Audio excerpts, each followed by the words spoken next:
Halo, ketemu lagi dengan vlog dari Amerika. Namaku Teresia, aku tinggal di North Carolina, Amerika Serikat. Aku suka banget home decor dan mendekorasi rumah. Dulu awal-awal tinggal di Amerika dan belum terlalu banyak tahu tentang toko-toko atau thrift store di Amerika, aku kalau beli home decor itu di TJ Maxx atau di Ross, yang mana itu sudah cukup murah untuk ukuran Amerika, tapi kan barang-barangnya semuanya baru dan harganya juga semurah-murahnya itu nggak ada yang cuma $1 atau $2 aja kan. Nah, setelah itu semakin aku menyesuaikan diri hidup di Amerika, semakin aku shopping ke sana sini, enggak deng. Semakin aku explore ke sana sini di Amerika, aku tahu bahwa ada satu hal di Amerika ini yang buat aku tuh menarik banget, yaitu thrift store dan estate sale. Thrift store itu seperti yang mungkin kalian tahu di Indonesia, kurang lebihnya adalah toko yang menjual barang-barang bekas. Cuman kalau di Indonesia konotasinya itu lebih ke arah toko loak ya, atau pasar barang loak gitu. Sedangkan di Amerika ini yang namanya thrift store itu ya benar-benar toko yang di display dengan sangat menarik, barang-barangnya bersih, bahkan juga barang-barang yang unik dan cantik itu ada di sana yang nggak dijual di toko-toko yang menjual barang-barang baru. Dan yang pasti harganya itu murah banget. Ada yang kurang dari $1, ada yang cuman beberapa sen aja pokoknya. Nah, dari situlah aku menemukan hobi baru di Amerika untuk sering-sering main ke thrift store kalau pas aku nggak kerja. Sebab di thrift store itu aku juga bisa nemu barang-barang home decor yang lebih pas dengan selera aku dan suamiku dengan harga yang jauh lebih murah daripada kalau beli barang baru. Dan juga barang-barang di thrift store itu kadang karena itu kan barang yang udah lama ya diproduksinya, itu kualitasnya malah jauh lebih bagus loh daripada barang-barang yang sekarang ini, yang diproduksi baru-baru ini. Lebih bagus, lebih kuat, lebih sturdy. Juga kalau kalian suka yang vintage gitu pastinya masuk banget untuk selera kalian. Termasuk juga aku ya, aku suka barang-barang rustic dan vintage gitu. Nah, itu yang pertama thrift store. Yang kedua itu namanya estate sale. Estate sale itu juga menjual barang-barang bekas, tapi itu lebih dari barang dijualnya itu dari suatu rumah. Kalau rumah kita nyebutnya di sini estate ya.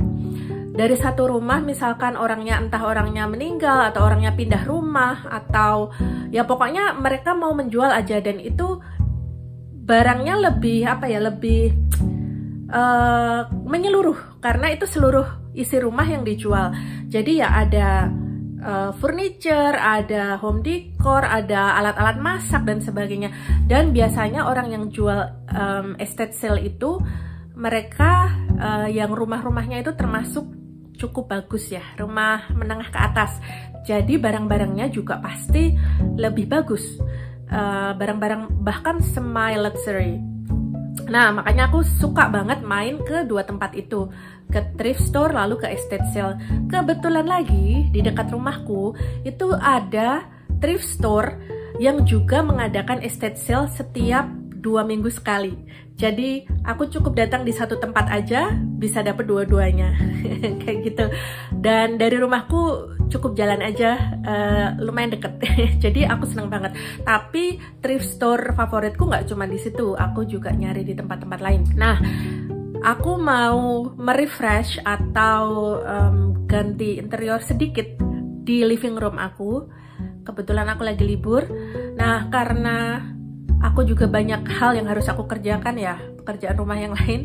Jadi aku mau nyicil aja di satu sudut living room yang ini yang mau aku refresh. Kalau kalian lihat videoku sebelumnya, aku kan kasih tips ya untuk mendekorasi rumah mungil. Nah, kalau aku sih mendekorasi rumah itu, karena rumah kami termasuk kecil ya untuk ukuran rumah di Amerika. Luasnya hanya kurang lebih 95 meter persegi, kurang lebih hanya segitu. Nah, aku mendekorasi itu hanya di satu atau dua sudut tertentu di setiap ruangan. Jadi nggak yang segala sudut rumah kayak di rumah mertuaku. Kalian lihat rumah mertuaku yang di vlog-vlog aku sebelumnya, karena beliau rumahnya besar, ya nggak masalah ya. Tapi kalau rumah kami kan ya seupil doang.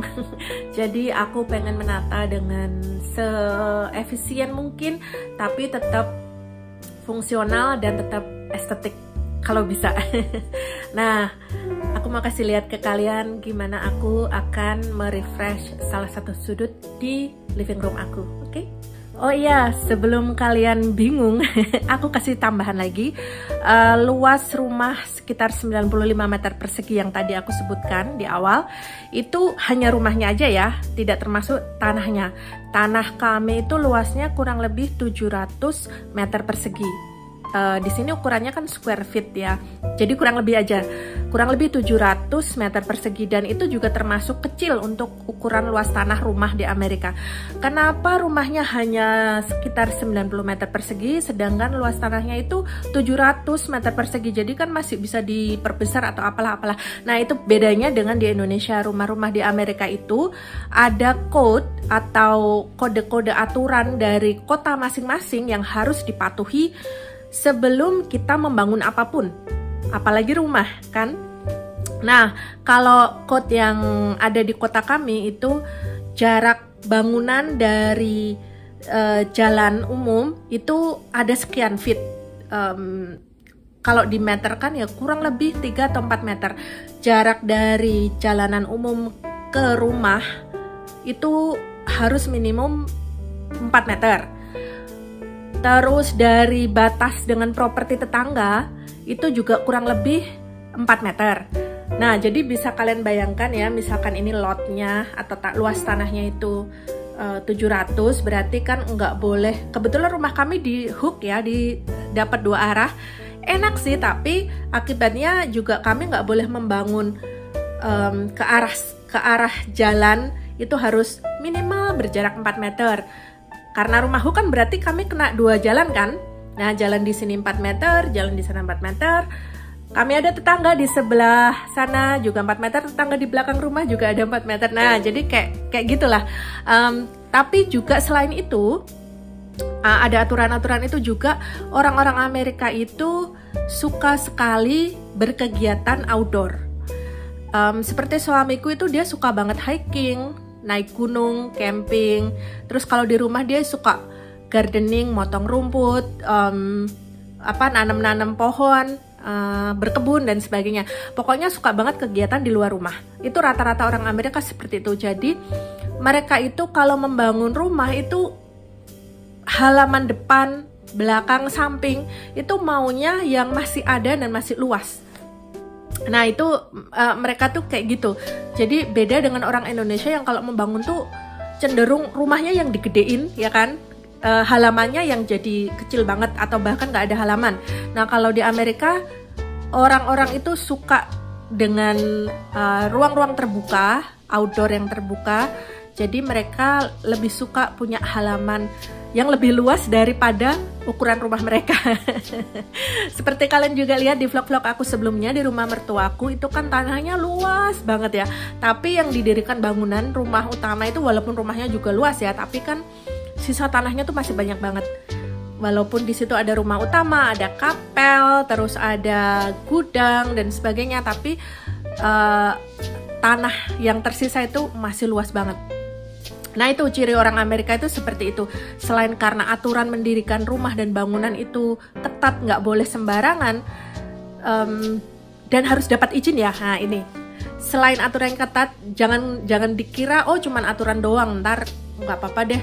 Oh, nggak seperti itu. Sebelum kita mendirikan rumah atau bangunan, kita harus sudah mendapatkan permit dari kota masing-masing, dan inspekturnya itu akan datang ke rumah atau tanah yang akan didirikan bangunan untuk menginspeksi semua-muanya. Semua-muanya itu termasuk spek bangunannya. Jadi kalian kalau lihat rumah-rumah Amerika ya itu kan kayak dari kayu gitu kan. Nah, ya itu setiap berapa incinya itu harus memenuhi syarat standar di kota tersebut. Kenapa? Karena di Amerika ini kan 4 musim ya, ada negara-negara bagian yang bisa ekstrim banget kalau pas winter. Nah, itu mereka itu untuk mendirikan tanah atau bangunan, bahkan hanya untuk bikin kotak pos yang di depan rumah masing-masing orang Amerika itu, untuk bikin fondasinya itu kedalamannya itu harus memenuhi syarat kode kota, syarat yang kita nyebutnya code, CODE code. syarat yang diberikan oleh kota masing-masing. Semakin dingin tempat atau kota atau negara bagiannya, itu menggali tanahnya untuk fondasi itu harus semakin dalam. Kenapa? Karena kalau pas dingin winternya itu sangat dingin, apabila fondasinya itu tidak sesuai kedalaman topografi yang dipersyaratkan, itu nanti fondasinya bisa crack, bisa nge-freeze, lalu crack dan merusak bangunan. Sehingga bahkan sekedar kotak surat mailbox itu juga harus punya fondasi yang sesuai yang dipersyaratkan ya. Nah, kebetulan aku tinggal di negara bagian North Carolina yang termasuk state yang hangat, yang kalau winter itu nggak terlalu gimana-gimana, meskipun terkadang bersalju juga dan cukup tebal, tapi kalau dibandingkan dengan banyak state lain, kita ini di sini termasuk state yang hangat. Makanya kota aku dan state aku itu termasuk negara bagian dan kota yang populer di Amerika karena banyak turis yang datang ke sini dari negara-negara bagian lain ya. Karena di sini mereka bisa dapat pemandangan gunung yang indah, juga cuacanya jauh lebih bersahabat ya, lebih hangat, lebih nggak ekstrim lah pokoknya. Nah itu, jadi semua itu harus diinspeksi oleh si Dewan Pembangunan Kota. Inspektor yang akan datang, dia akan menginspeksi semuanya. Dan permit itu tidak akan diberikan apabila speknya itu tidak memenuhi persyaratan kota. Dan mereka tidak segan-segan akan membongkar bangunan atau menghentikan izin pembangunan apabila tidak sesuai dengan yang dipersyaratkan.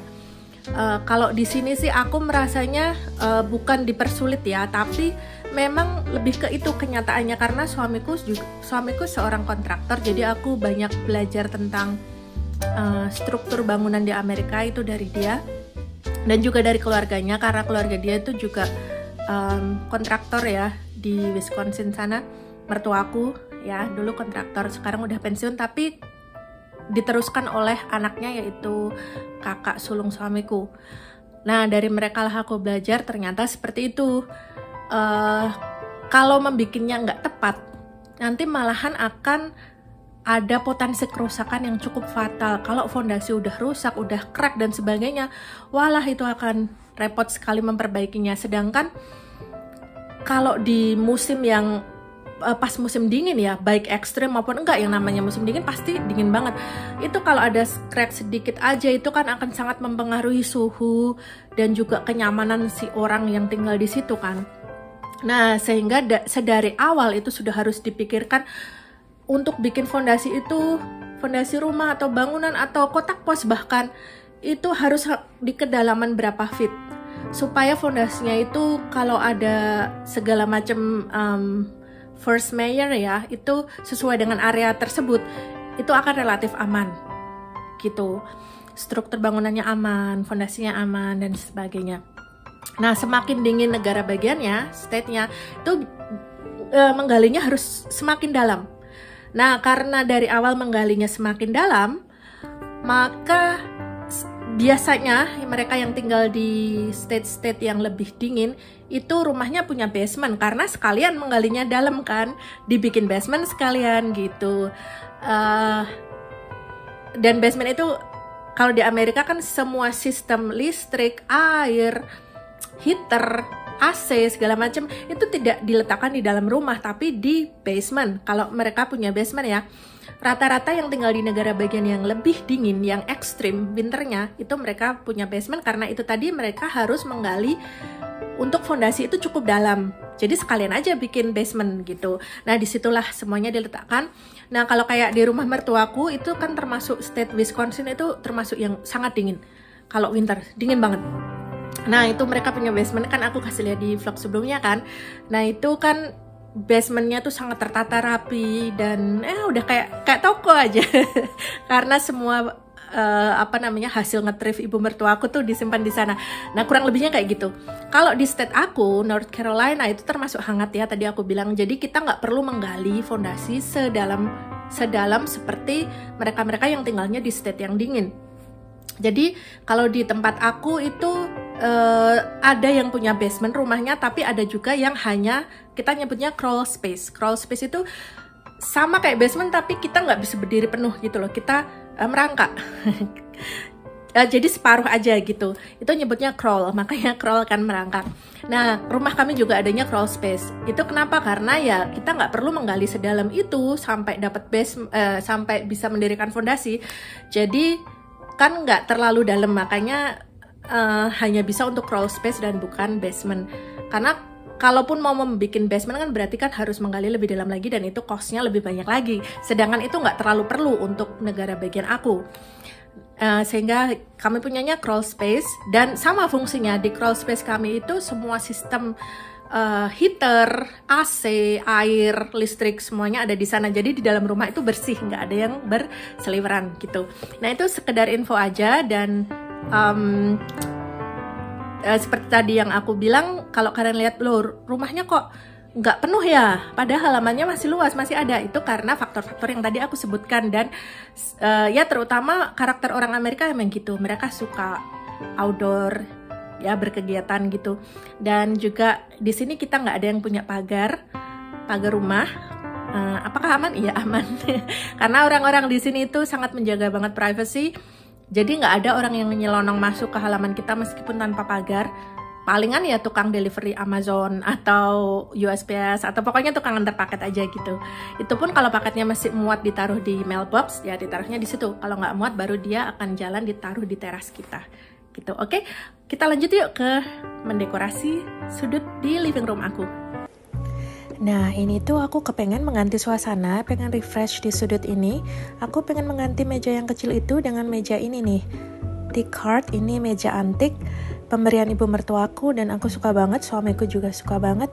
Menurut aku sih akan lebih pas kalau kami taruh di sudut sana. Sebelumnya sudah pasti aku harus bersihkan dulu ya supaya nggak ada debu yang nempel.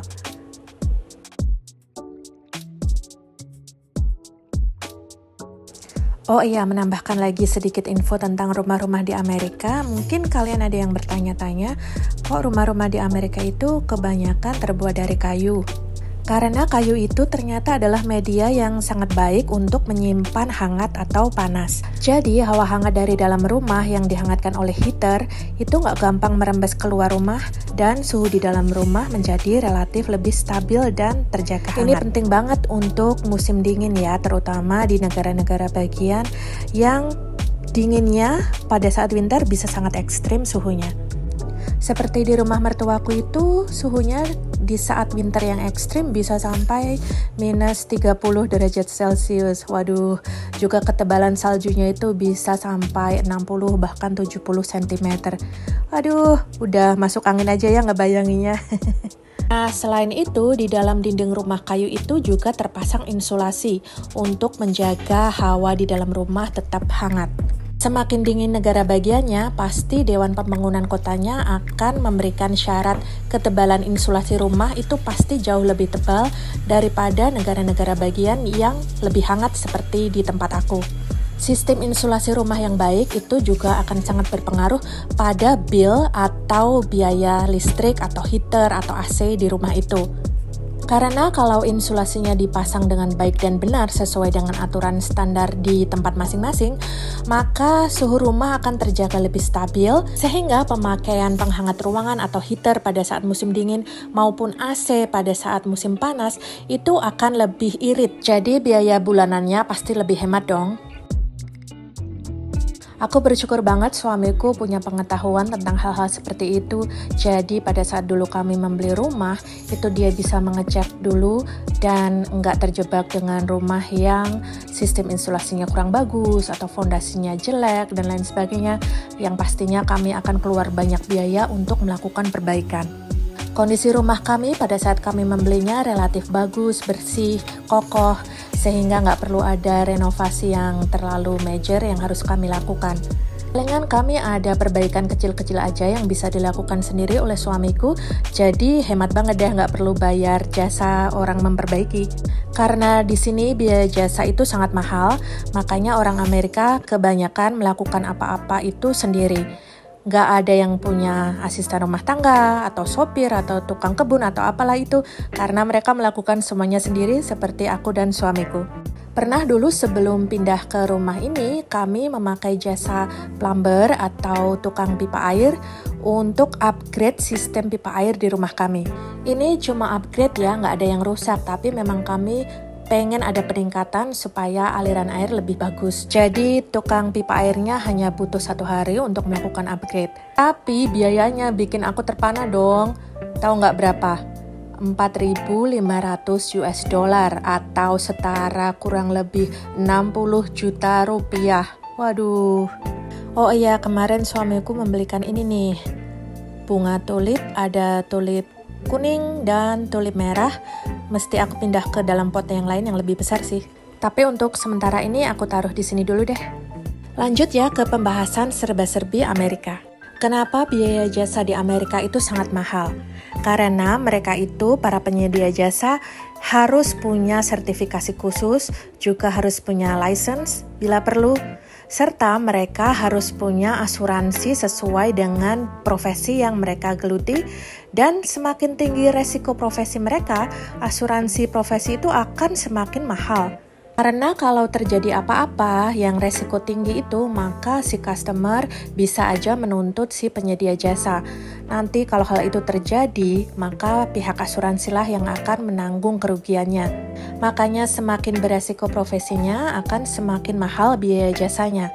Penyedia jasa dengan resiko tinggi itu termasuk plumber atau tukang pipa air, electrician atau tukang listrik, kontraktor, mason atau tukang mendirikan bangunan dari batu bata, dokter, pengacara. Nah, itu termasuk juga dalam profesi-profesi beresiko tinggi. Makanya charge atau biaya jasa mereka jadi mahal.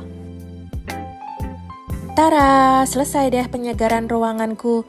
Walaupun cuma di sudut ini aja karena aku nggak ada waktu hari ini, tapi udah bikin aku bahagia banget sih ngelihat sudut ruangan yang semakin tertata dan kayak aku banget gitu. Aku yang suka banget tanaman, sekarang punya meja yang lebih luas untuk mendisplay tanaman-tanaman mungil aku. Kalau kalian pengen tahu hal-hal tentang Amerika sehari-hari yang lain-lainnya, boleh komen atau DM supaya nanti aku bikinkan videonya.